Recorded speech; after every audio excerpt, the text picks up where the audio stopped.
मैं समीर कुमार पाठक, हिंदी विभाग DAV PG college, आज एमए फोर्थ सेमेस्टर के विद्यार्थियों के साथ हिंदी समीक्षा प्रश्न पत्र पर बातचीत करूंगा। हिंदी समीक्षा के अंतर्गत बुक रिव्यू की व्यवहारिकता और प्रविधि के क्रम में आज एक पुस्तक पर केंद्रित चर्चा हम लोग करेंगे। इस प्रश्न पत्र में हर बार मैं एक दो पुस्तकों पर व्यवहारिक समीक्षा की दृष्टि से बात करता रहा हूं। रामचंद्र शुक्ल का हिंदी साहित्य का इतिहास, आचार्य हजारी प्रसाद द्विवेदी की प्रसिद्ध कृति हिंदी साहित्य की भूमिका, रामविलास शर्मा की किताब परंपरा का मूल्यांकन, नामोर जी की पुस्तक वाद विवाद संवाद पर हम लोग पुस्तक केंद्रित बातचीत करते रहे हैं। यह एक तरह का प्रयोग है ताकि हम लोग पुस्तक केंद्रित चर्चा के आलोक में कृति का महत्व, गुण दोष विवेचन और दूसरी जरूरी बातें जो किसी भी पुस्तक को पढ़ते हुए मन में उठती हैं या हो सकती हैं,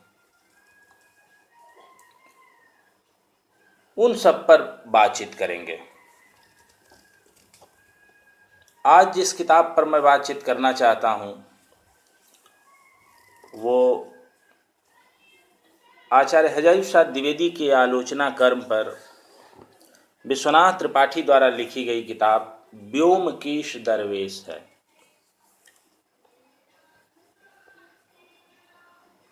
व्योमकेश दरवेश द्विवेदी जी के महान व्यक्तित्व, विराट व्यक्तित्व और उनके आलोचनात्मक मेधा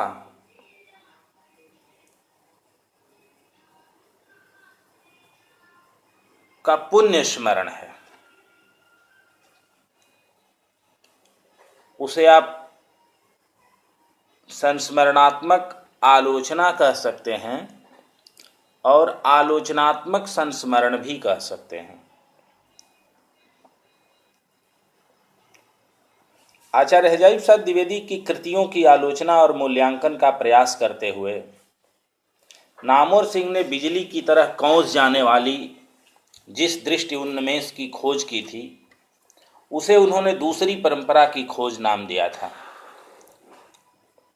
नामोर सिंह की आलोचनात्मक पुस्तकों में दूसरी परंपरा की खोज बहुचर्चित, बहुप्रशंसित पुस्तक है, जिसमें कुल 8 अध्याय हैं, जिसके प्रत्येक अध्याय का प्रस्थान बिंदु आचार्य हजारी प्रसाद द्विवेदी की कोई न कोई कृति है और कायदे से वहाँ दूसरी परंपरा के रूप में आचार्य हजारी प्रसाद द्विवेदी ही हैं। बावजूद इसके उन्होंने इस पुस्तक की भूमिका में लिखा है कि यह खोज पूरी तो आज भी कहाँ हुई, फिर भी विद्वानों के सम्मुख आज उस खोज की अंतरिम रिपोर्ट पेश करते हुए मन थोड़ा हल्का लग रहा है। आचार्य द्विवेदी के चिंतन विश्लेषण की यह अंतरिम रिपोर्ट नामोर जी ने सन 1982 में प्रस्तुत की, पंडित जी की मृत्यु के 3 वर्ष बाद। तब से लेकर लगभग 30 वर्ष तक आचार्य द्विवेदी के बहुकेंद्रित एवं बहुधर्मी सृजन कर्म की और ललित सृजनात्मक आलोचनात्मक व्यक्तित्व की बहुत व्याख्या हुई है, लेकिन यह व्याख्या अंतरिम रिपोर्ट के आसपास ही चक्कर काटती रही है। कहना न होगा कि हिंदी साहित्य का नया दिक्काल और प्राचीन भारत का आत्मीय सांस्कृतिक पर्यावरण रचने वाले हजारी प्रसाद द्विवेदी का लगभग 30 वर्ष बाद विश्वनाथ त्रिपाठी की आलोचनात्मक संस्मरणात्मक पुस्तक व्योमकेश दरवेश द्विवेदी जी के बार बार विस्थापित होते रहने वाले जीवन संघर्ष और विराट व्यक्तित्व की एक तरह से अंतिम रिपोर्ट भी है।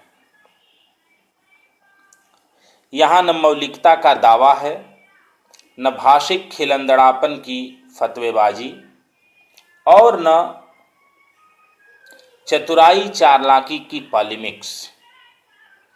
यहाँ है तो सिर्फ समूचे स्मृत विस्मृत विश्वसनीय स्रोतों का सम्यक उपयोग, जिन्हें लेखकीय निष्ठा के साथ भरपूर महत्व दिया गया है।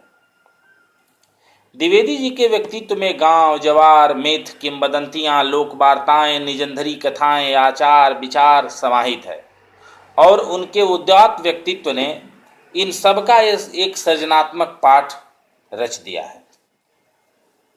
उनके ललित सृजनात्मक गद्य श्लोक को और मिथ्यादंभ से पीड़ित काशी की रूढ़िवादी पांडित्य परंपरा की विषम परिस्थितियों के बीच आत्मसंघर्षरत व्यक्तित्व को मानो विश्वनाथ त्रिपाठी ने इस पुण्य स्मरण में उतने ही ललित सर्जनात्मक गद्य श्लोक में समझने परखने की कोशिश की है। इस स्वीकारोक्ति के साथ कि यह किताब चाहे अच्छी हो या बुरी, इसका रूप कुछ भी हो, संस्मरण जीवनी या संस्मरणात्मक जीवनी, यह तटस्थता पूर्वक नहीं लिखी गई है। मैं अपने गुरु पर तटस्थ होकर कुछ नहीं लिख पाता, लिख ही नहीं सकता। पुस्तक की भूमिका में साफ साफ पहले ही विश्वनाथ त्रिपाठी ने कह दिया है। यह स्वीकारोक्ति न विनम्रता मात्र है और न केवल बात की बात। विश्वनाथ त्रिपाठी को नज़दीक से जानने वाले जानते हैं कि वे द्विवेदी जी को लेकर कितना भावुक हो जाते हैं। उनकी असीम अपार उदारता और संवेदनात्मक भावुकता मानो विश्वनाथ जी के आंखों से प्रवाहित होने लगती है। यह असीम अपार उदारता और संवेदनात्मक भावुकता का संपूर्ण पक्ष व्योमकेश दरवेश में अंकित है और बहुत हद तक संपूर्ण सत्य को प्रतिबिंबित करने वाला है। भाषिक खिलंदड़ापन करने वाले, प्रच्छन्न पूर्वग्रहों को साधने वाले और मनमानी परंपरा को खोजकर जिसको चाहे जैसा लिखने बताने वाले लोगों को इस पुस्तक में बहुत सारे अंतर्विरोध दिखेंगे।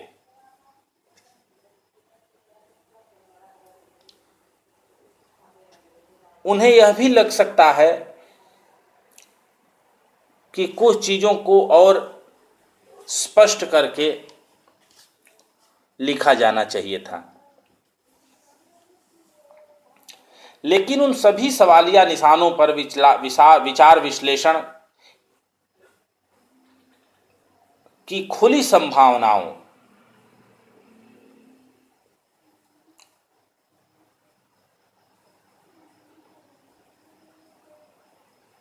को देखते हुए द्विवेदी जी की गद्यात्मक इतिहास दृष्टि को और सृजनात्मक लेखन की रचना प्रक्रिया की प्रौढ़ और प्रगतिशील विरासत को बिना किसी राग द्वेष के खोल सकने का समूचा श्रेय विश्वनाथ त्रिपाठी को मिलना चाहिए। यह पुण्य स्मरण न केवल आकाश धर्मा गुरु और मिथक पुरुष हजारी प्रसाद द्विवेदी का स्मरण है, बल्कि उसके माध्यम से उस उन्मेषशालिनी प्रतिभा, तेजस्वी व्यक्तित्व, सहज मनुष्यता और उसकी संघर्षशील जय यात्रा के साथ अदम्य जिजीविषा का साक्षात्कार करने कराने वाले संपूर्ण सर्जक आचार्य हजारी प्रसाद द्विवेदी का मुकम्मल पुण्य स्मरण भी है। पुस्तक रूप में छपने से पहले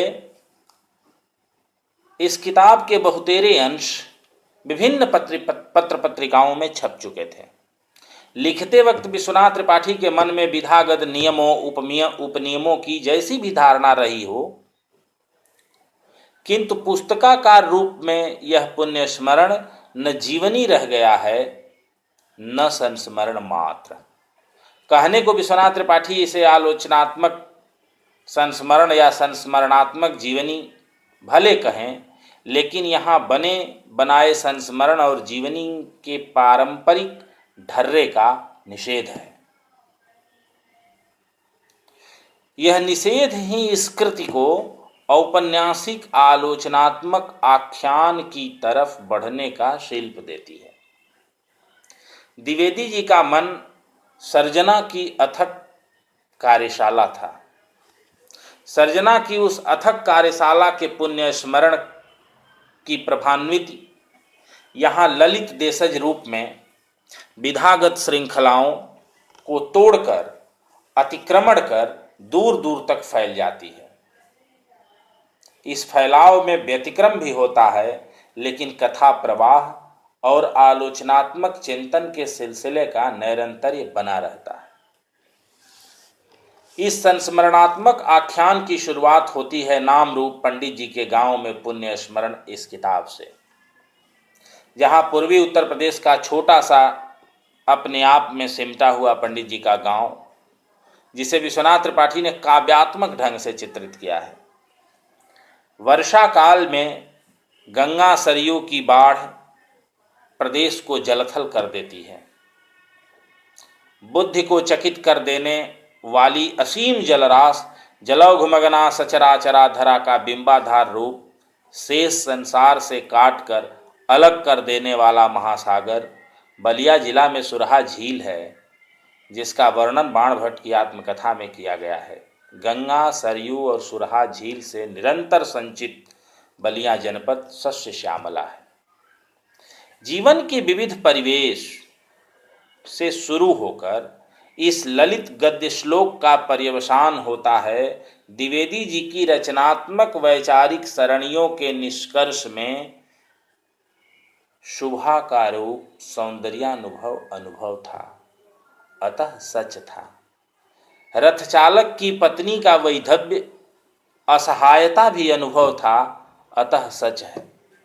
दोनों सच हैं तो तत्वज्ञान में लोक पीड़ा की चिंता होनी चाहिए। लोक पीड़ा से रहित ब्रह्म ज्ञान अज्ञान है। यह आकाश धर्मागुरु पंडित हजारी प्रसाद द्विवेदी के लेखन का निष्कर्ष है। यह कहने का साहस किसी अन्य विद्वान सर्जक ने किया है, मुझे नहीं मालूम। तत्वज्ञान और लोक पीड़ा का प्रश्न एक ही साथ इसलिए कि आज के दौर की विचारधारा केवल विखंडन को महत्व देती है।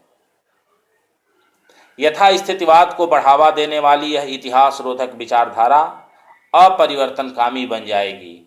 ऐसे में हमें विवेक के साथ साथ सकर्मकता की जरूरत है। मुक्तिबोध ने ज्ञान, संवेदना और विवेक की बात बहुत की है, किंतु सकर्मकता के अभाव में उनके निष्फल रह जाने के चित्र अनेक बिंबों में खींचे हैं। द्विवेदी जी का निबंध भीष्म को क्षमा नहीं किया गया इस प्रसंग में नई अर्थवत्ता के साथ याद आता है। द्विवेदी जी के माध्यम से यह नई अर्थवत्ता है जनसमूह से संबद्ध ज्ञान, संवेदना और विचार की सकर्मकता, जो कर्म को प्रेरित न करे वह विचार प्रासंगिक नहीं हो सकता। यह मानो द्विवेदी जी का संदेश है। यह द्विवेदी जी के समूचे वैचारिक चिंतन का यह केंद्रीय प्रश्न है, केंद्रीय बात। इस संस्मरणात्मक आख्यान के 33 उपशीर्षक आचार्य द्विवेदी की विवेच्य कथा संरचना से परस्पर संबद्ध से भी हैं और स्वतंत्र से भी। इन 33 उपशीर्षकों में आचार्य हजारी प्रसाद द्विवेदी के जीवन संघर्ष की समूची दास्तान और आलोचना कर्म की चिन्मयता और द्रवणशीलता एक दूसरे से गुथी हुई है। लेकिन बृहत्तर परिप्रेक्ष्य में व्योमकेश दरवेश पुस्तक के 3 हिस्से हैं। पहला हिस्सा बचपन से शुरू होकर शांति निकेतन प्रवास के साथ देखी तुम्हारी काशी के संघर्ष को समाहित करके हिंदू विश्वविद्यालय से आचार्य द्विवेदी के निष्कासन पर पूरा होता है, जिसमें उनके जीवन का पूरा अंतर्बाह्य छोटी से छोटी घटनाओं को समेटता हुआ मनोरम और दुर्लभ रूप में प्रस्तुत है। निकृष्ट दारिद्र्य की विभीषिकाओं को निकट से देख ही नहीं भोग सकने वाले हजारी प्रसाद द्विवेदी यहां मिलेंगे। सीधा दक्षिणा, कथा बाँचने के बाद जो सिद्ध अन्न मिलता है उसको लेने वाले हजारी प्रसाद द्विवेदी। तेजस्वी कुशाग्र बुद्धि लेकिन संकोची गुरु भक्त शिष्य हजारी प्रसाद द्विवेदी। शांति निकेतन से संबद्ध मध्यदेशीय पुरबिया शुद्ध संस्कारी ब्राह्मण किशोर हजारी प्रसाद द्विवेदी। रविंद्रनाथ का बहुविध सानिध्य और उस महामानव सागर की व्यापकता और ऐतिहासिक ज्ञानाग्नि से प्रज्वल हजारी प्रसाद द्विवेदी। शांति निकेतन के लिए गहरी आत्मीयता लिए लेकिन हिंदी क्षेत्र में रहकर हिंदी की अधिक सेवा करने के लिए कसमसाते असमंजस ग्रस्त हजारी प्रसाद द्विवेदी इस खंड में मिलेंगे।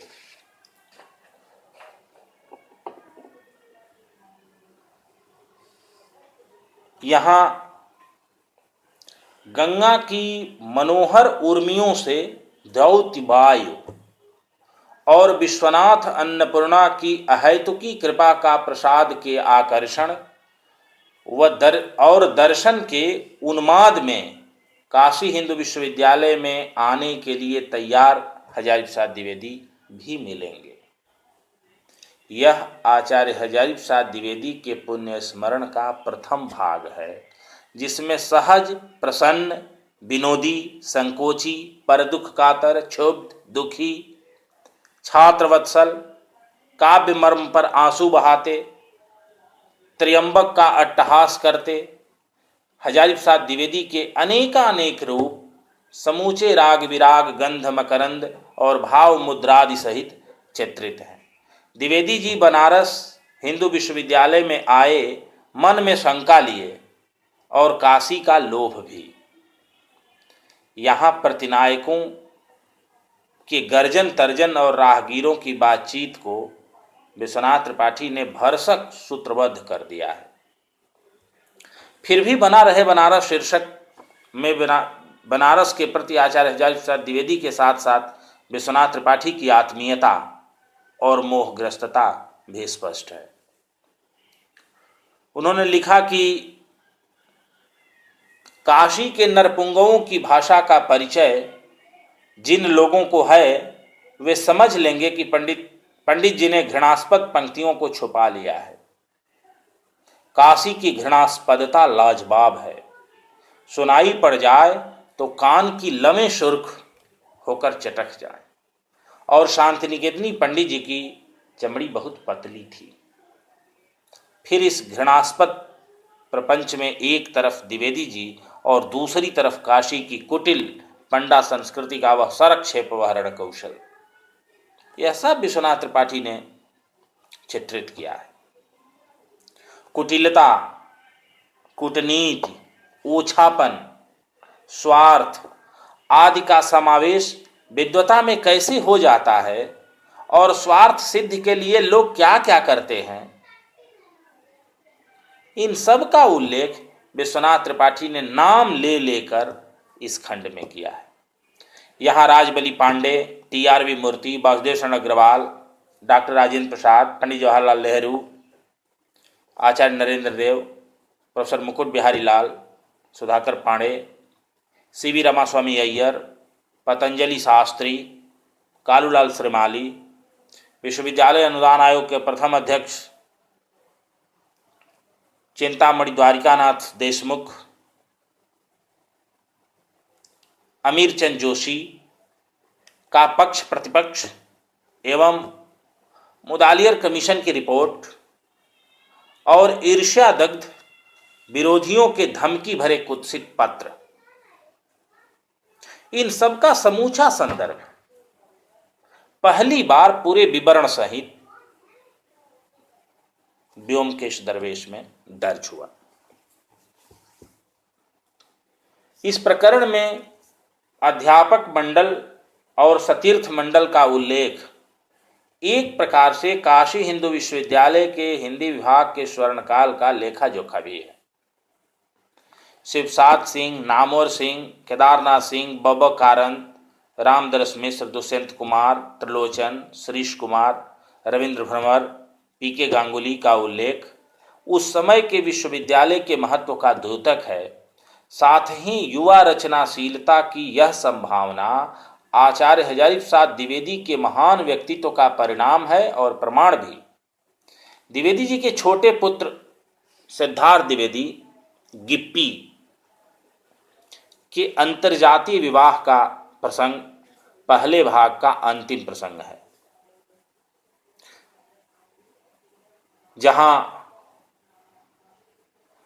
द्विवेदी जी के प्रगतिशील विचारशील शिष्य और उनकी भारी संख्या,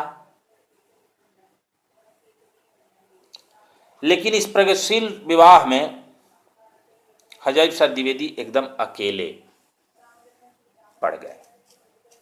विश्वनाथ त्रिपाठी की टिप्पणी है कि उनके सगे संबंधियों ने जो जो व्यवहार किया था उनके संस्कारों ने ही उन्हें मथा होगा। उसकी थोड़ी बहुत रोक हम लोग कर सकते थे, उन्हें भी सहारे की जरूरत पड़ती थी। पंडित जी को पारिवारिक कट्टरपन से अकेले जूझना पड़ा। हम जो वामपंथी कहलाते थे, बात बात में सोवियत संघ, कम्युनिस्ट पार्टी, वर्णाश्रम व्यवस्था आदि पर उनसे बहस करते थे, उनके साथ नहीं हुए। यह सब उन्हें खल गया होगा, वे माख गए। हम उनसे सहारा लेना जानते थे, उन्हें सहारा हम दे सकते हैं, यह कल्पनातीत था। विश्वनाथ त्रिपाठी ने इस बहाने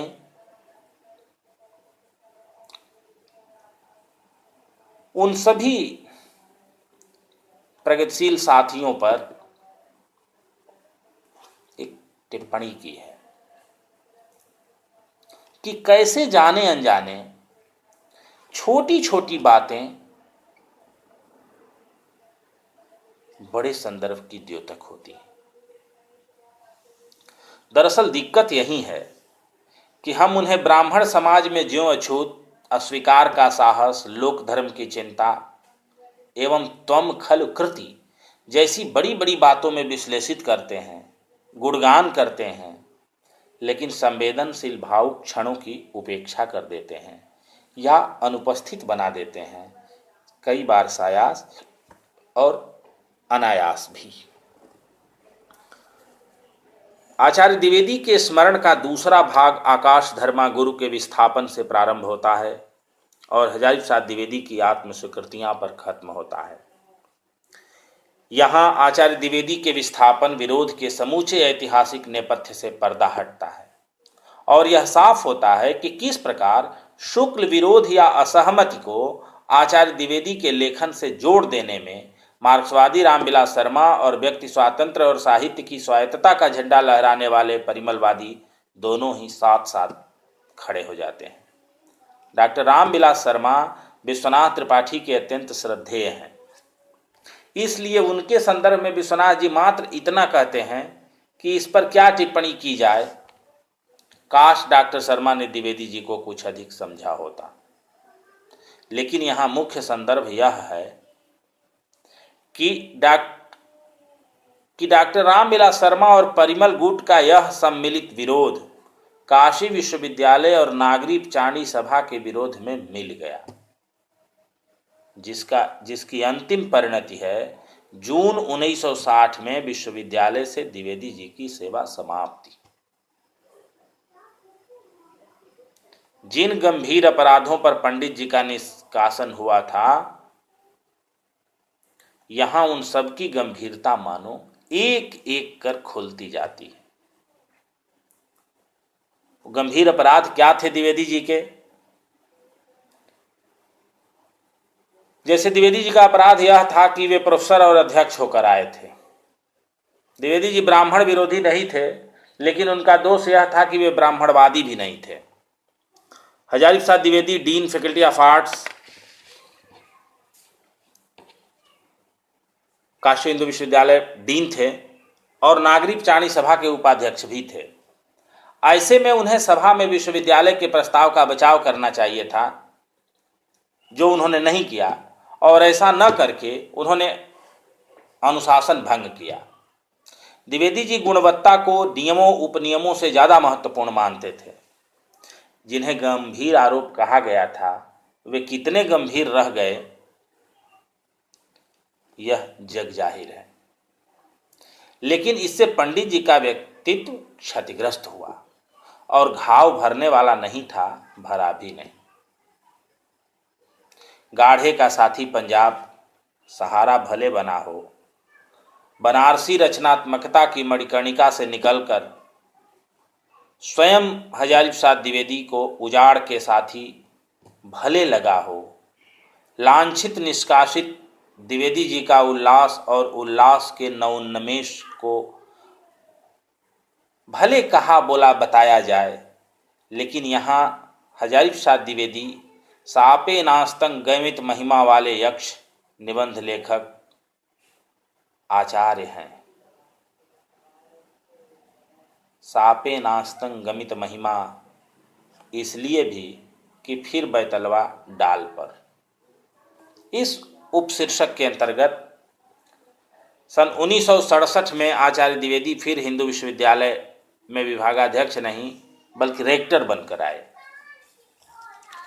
जिससे विद्यार्थी और बनारस के सामान्य जन उल्लसित, किंतु पंडित प्रतिष्ठान का कुटिल मन प्रायः दुखी, क्योंकि रेक्टर यानी सत्ता की दृष्टि से वाइस चांसलर के बाद वाइस चांसलर न रहे तो कार्यकारी वाइस चांसलर।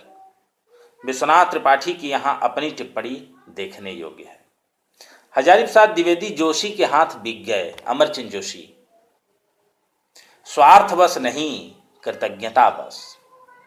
इस कृतज्ञता ने द्विवेदी जी को अपजस का भागी बना दिया। जो कुछ जोशी करे उसका फल द्विवेदी जी भोगें। लेकिन इस प्रसंग में विश्वनाथ त्रिपाठी की सबसे शानदार टिप्पणी विरोधियों की करनी पर नहीं, अपनों की करतूत पर है।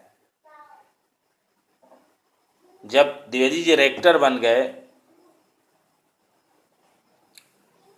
तब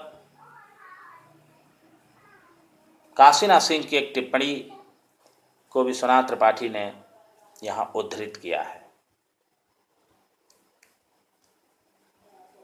क्या ठाठ हैं सतुआ नून लेकर बनारस पढ़ने आए बलिया के बाभन हजारी प्रसाद द्विवेदी के। विश्वनाथ त्रिपाठी ने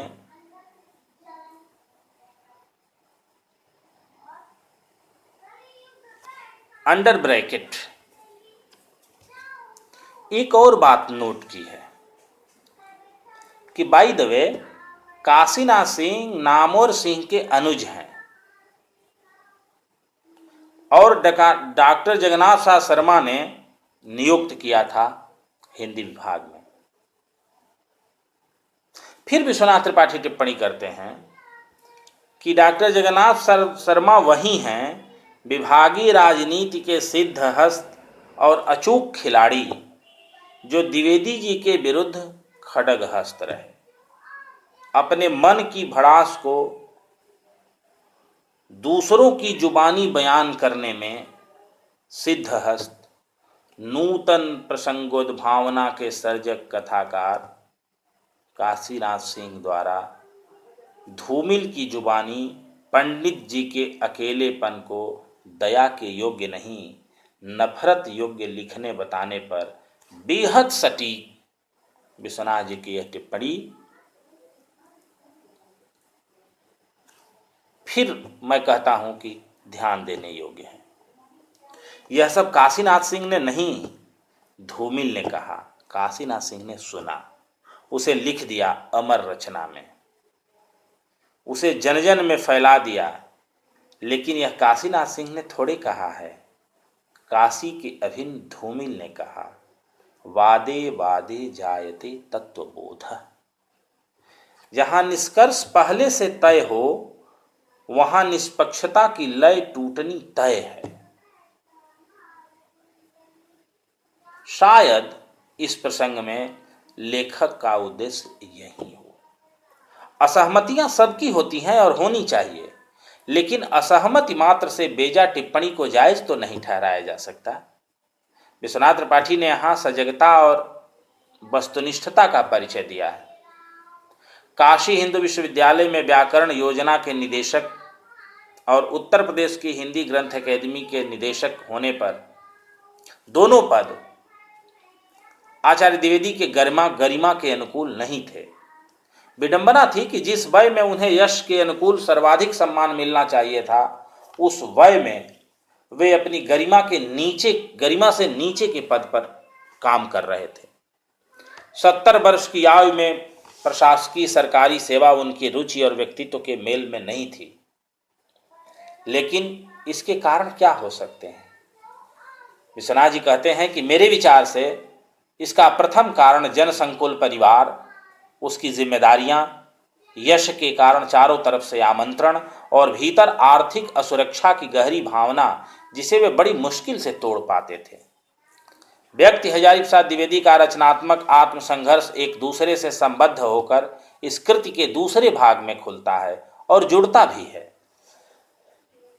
यह भाग इस स्मरण कथा का केंद्रीय भाग है, जहां शिष्य की अयोग्यता को ढकने वाली उस महान वत्सलता की गूंज अनुगूंज लगातार बनी रहती है। अंतिम भाग रचना और रचनाकार तो रचनात्मक आलोचनात्मक महत्व का सुसंगत विश्लेषण है। मानो हजारी प्रसाद द्विवेदी के जीवन की दरवेश किसी सहजता और व्योमकेश को साधने की साहित्यिक भास्वरता, जुझारू आस्था और प्रतिबद्धता की अलौकिक शक्ति धारण कर देश काल को छलांग लगाने को व्याकुल दिखती है। आचार्य द्विवेदी के जीवन संघर्ष और साहित्य कर्म पर चिंतन, विश्लेषण, तथ्य संकलन और रागात्मक ज्ञान साधना की खोज में यह कृति थोड़ी लापरवाह सी है।